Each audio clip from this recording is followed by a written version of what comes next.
Welcome. I'm very excited to have such an incredible group of women here today. A blast from the past. We have Jocelyn Brown, Anusha, Srijeyanathan. Did I get it? I can't believe it's like, I'm close enough. I'm close. It's okay. No one pronounces my last name. And I'm just like, whatever you want to say. And Heather Foeh. We have some Ella Queens here. It's an amazing reunion. And we were just chatting about how this pandemic has brought us all here together. So it's very exciting. And Elizabeth, of course, is going to moderate today and help bring the outside world in and us out a bit as well. So to kick things off, I really want to hear from everyone. What has surprised you the most out of this time? I think we're entering month 2 of this. So what surprised you the most? Joss, do you want to go first? Sure. Well, we were talking a little bit about this, but for probably 15 plus years of my career, I've traveled to at least 2 weeks out of the month. So I'm almost a little surprised that I've been able to continue being productive at home, and that I can be in the same place for so long and still feel like I can accomplish it. And that I can, the secret weapon always was just put me in front of them, get me on site, let me walk in the door and create that personal connection. But we can still do that remotely. I think it maybe opened the door to it or an openness to it that we didn't have before. It was tough to get people. Sometimes you went on site because they felt bad enough about you being in the lobby that they showed up and they weren't likely to ditch, whereas they might have ditched you in a virtual meeting before. I feel like people are less likely to do that. So I think you can have a slightly more meaningful relationship. So that's been nice. That is nice. Yeah. It's hard to come up with an excuse these days. Yeah. I'm in the neighborhood. Yeah.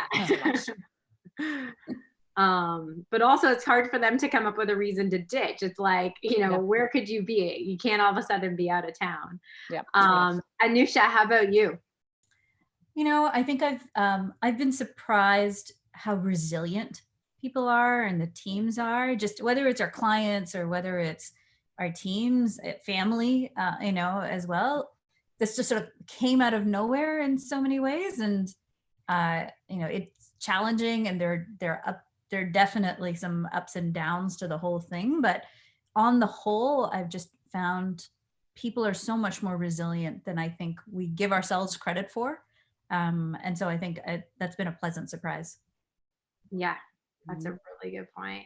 And Heather, how about you? I think I've been surprised at how different this feels from a work from home perspective. I've been working remotely since 2003. I know about working from home, right?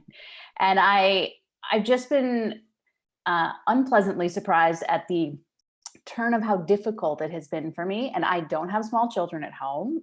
Nothing about my day-to-day situation has actually changed, other than the fact that a large portion of my brain seems to be absorbed with world events and compassion and empathy and stress and anxiety and all those things. And I have felt my level of productivity decrease a bit, or my length of days that I can really do and put in a good concentrated time.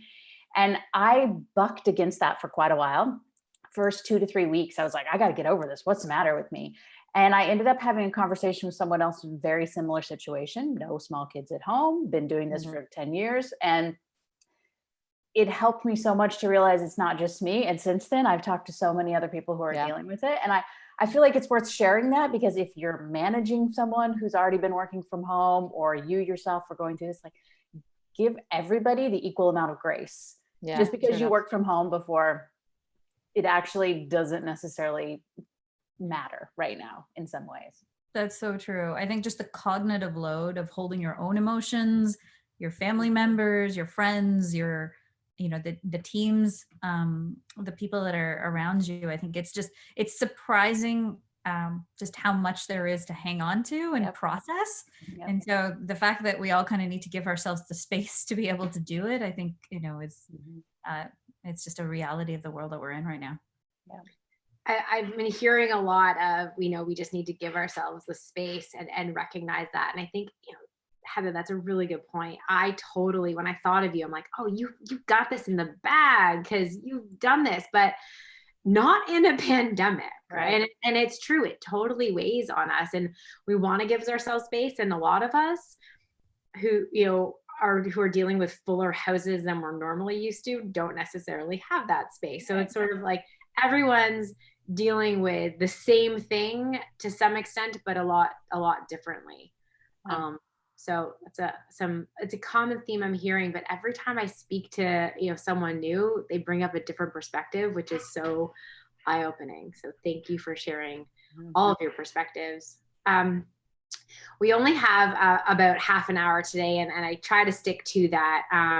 And if there are any questions that come from the outside world, either on the YouTube Q&A or whatnot, Elizabeth's going to bring them into our conversation. But I did have one theme that I'd love to start chatting with you all about. So one thing I'm hearing a lot of is, before all this hit, there was a theme that I was seeing with my clients around creating operational efficiencies, right? So this whole unicorn culture, it's like, we can't all be unicorns. There's, we're seeing an investor community and everything around, we need to build our companies for sustainability now. And now, and then COVID hit, and it was like, okay, so that 12 to 18 month sort of horizon we gave you, we're going to change that to right now. So that's what we're seeing. And I'd love to get each of your perspectives, because you're all in, similar roles in the CS, arena, but different perspective, different organizations. I'd love to hear, let's just talk about what you're doing to create operational efficiencies with your team, with your whole revenue teams, some challenges you're facing, et cetera. So, who wants to kick it off? I'll do it. For me, it's actually accelerating things I already wanted to do. So you talk about the sort of time horizon. Certainly, segmentation has taken a front seat for me in terms of the customer. I'd had a looser segmentation than I desired, and I think we're really distilling down to what really matters. Right, our customers are now really. It's very clear to me what matters. There's not a lot of noise around peripheral things, because people only have time for what's going to make an impact and what matters. So it's a little bit easier for me to some degree to start understanding what I really need to apply to a customer in terms of resources that surround them to take care of what really matters. So it's accelerated two things I sort of had on the books, but I don't know when. One was customer segmentation, and it absolutely accelerated that. I need to do that. I need to be thinking about resources wisely on both sides of the fence. Some customers can't consume as much help as we are maybe trying to give them, and some customers need more than we are, or whatever the case may be. So that got accelerated by probably 2 quarters. It's happening now, not in the fall. And then that pairs really nicely with a revamp of our customer journey, which I'll also draw all the way into our sales process. I own the sales team as well. And really, again, there's a bit more clarity. We're simplifying our messaging. We're simplifying our value statements, because we know exactly what matters now, because they wouldn't be renewing with us except for that thing, whatever that thing is for you and for your company, because everything is under scrutiny. So I think we're getting a little bit more honest with ourselves about what matters and what might have been fluff in our previous plans. And it's accelerated those things that help me focus resources. So for me, it's accelerated some projects that obviously put some strain, but I think it also feels good for people to think about the business that way, to really anchor on what matters and what's value. And if you can do that, that's been a positive thing. It's hard work, but it's the right thing for us for sure. So do you feel like the efforts that you're doing now, even though it was a strategy that you wanted to do on the horizon, how much do you think is going to be, when you talk about the value that you're providing, how much of that is for right now versus, long tail in the future? Or do you not know? I don't think I know for sure. I feel pretty lucky. We support marketing audiences. Our tool supports the marketing function, and we're uniquely valuable to them right now. So the pain they're going through right now is a core part of our value proposition. So I do think it'll be for the long term, because it's really crisp in our customers' mind, the highest value thing right now. And I think once you anchor on that, maybe it opens up for innovation on other things. I'm not sure. I think we might be we're lucky, I guess. I think that actually the other ladies on the phone are lucky too, in the products that they support. I think all of us can find an anchor on value today that's got a long tail to it as well. So that might be a bit situational, but I think that mine is long term for sure. Yeah, I feel just a point on that. Career wise, might be lucky, and this might be so cheesy, but I feel really lucky to be here with you three today. It's nice to see such familiar faces that have been so long. So, some of you have sat beside 15 years ago, and now we're so far apart. So you interviewed me. I totally did. Yes, I did. That's pretty good. And Heather, you were a client, a peer, everything. So it's pretty cool. So Heather, how about you? Have you, going towards this sort of realm of operational efficiencies, Jocelyn really shared some extremely tactical things that, her team are doing right now to speed that up. What are you doing, or what are you finding? So Workfront is at that interesting size. There's about 1,000 employees. So it's that size where there's pockets of knowledge. And if you're a new person, or even if you're not a new person, sometimes it's hard to find the answer to something. Where does something exist? And so as you bring on new CSMs, they have to spend a fair bit of time figuring out those answers themselves. And that's not efficient way to do it, right? And it worked when things were smaller, but that's sort of still been the plan. And so we're flipping that around a bit. And we've taken someone who was a CSM and put her in the role of, we'll call it, for lack of a better word, sort of CSM enablement. And basically she finds those things and shares them with the entire team, and doesn't just share them, but sets up enablement on them, right? So if there's this services package that everyone's a little bit vague on, she can find out about it. She can create an online learning in our online learning portal about it. There's a little quiz at the end, and then everyone now understands about that service package, right? And so taking someone out of the CSM role kind of tightened things up in some other accounts. We didn't get to backfill, but it was worth it in terms of scale and efficiency for the rest of the team, which is about 28 other people, right? So that it really does speed everybody else up. And we're finding that the CSMs of course they have an appetite for it because this helps them do their job better, but they also have an appetite for it because our customers are sort of in one of two camps right now. They're either very needy and need us and they're kind of in over their head, or they have all been furloughed and there's no one there to talk to us, or they've all been furloughed and there's like one person left who's also in over their head, right? So the CSMs haven't been getting quite as much FaceTime with their accounts, I would say, at this point. Well, definitely no FaceTime, but Zoom counts as FaceTime now. And so they do have a bit of time to absorb some of this enablement, which will help us as things kind of open back up again. And I feel like that's been a good move just for the CS team in general, and giving everyone just a little more confidence about how to do their job and where to find these things, and just speed. I love that. I mean, I think you call it CSM enablement. I think that's very similar to like a CS ops role. Would you agree? It is. We actually do have a CS ops person, and that's much more technically focused. Okay. So it's like on the systems that we all use to do our jobs. This is more the assets and the knowledge we need to do our jobs. That's interesting. I actually don't know if I've heard, I mean, obviously we do a lot. We've seen a lot of sales enablement, but Anusha and Joss, have you seen a CSM enablement role previously, or do you have one of those? So I did it for a little while at Eloqua, but I'm too small for that. Anusha's got enough people for that. I'm too small. Yeah. So we actually don't have it within the CSM team, but we do have an enablement function that's shared between CS and sales predominantly. And in that function, we've got dedication actually both for both the CSM as well as for implementation. So making sure that we're ramping people up, because oftentimes people that we're hiring are not people who have been in the domain before. And so it becomes that much more critical that for them to actually understand the why behind so much of what we're doing, our messaging, our positioning. The enablement function just sort of became critical. So we ended up investing in that.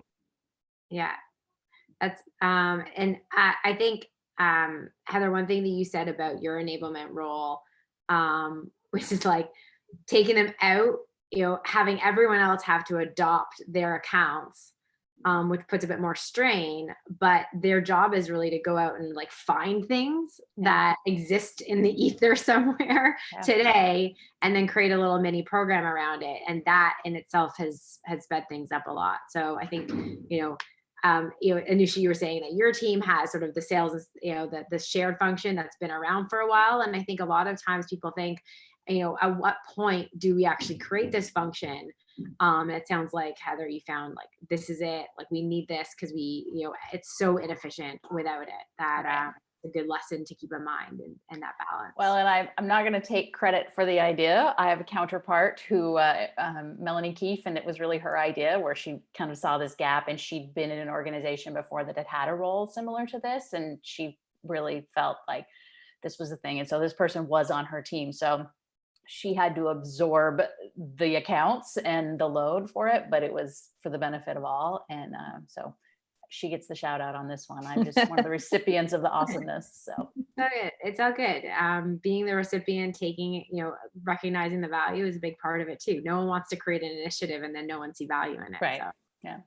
And then Anusha, you also have a fairly large team. You're even, what's interesting for you is, you're used to being on site with everyone all the time, and now you're not even in the same province, and so that's just, something to take into consideration. But, are you seeing some shifts in your organization around becoming a little bit more focused on profitability or revenue efficiencies? Yeah, absolutely. I think, it's kind of funny because I think part of it also with all of this change is there's so much momentum that had been built, right? And we were actually coming up at the end of our fiscal year as all of this was happening. And so, just imagine, like end of Q4. So you've got all those rhythms that are already in place. We were in the midst of our FY21 planning, getting things literally ready for the board to go and approve. And so there was all these exercises and activities that were underway. And then all of a sudden it was like, okay, so we sat in an exec meeting, and it was a little bit hokey, but I actually made them take a moment of silence with me for the old plan. I was like, let's just take a moment of silence, because it is like, there's all these hopes that you have of how the year is going to play itself out. Yeah. And then you got to, there's a grieving period to all the plans you had.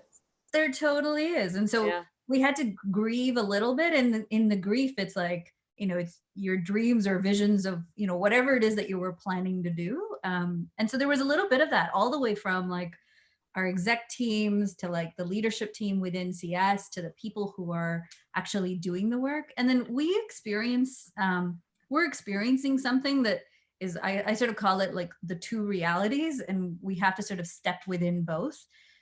We absolutely have clients who are who are feeling the effects of the instability in the economy. And so we are getting a lot of like, we're dealing with people who we used to work for or with are not there anymore. There's definitely downsizing and furloughing, and we've got to adapt and change and find ways to support those organizations through this.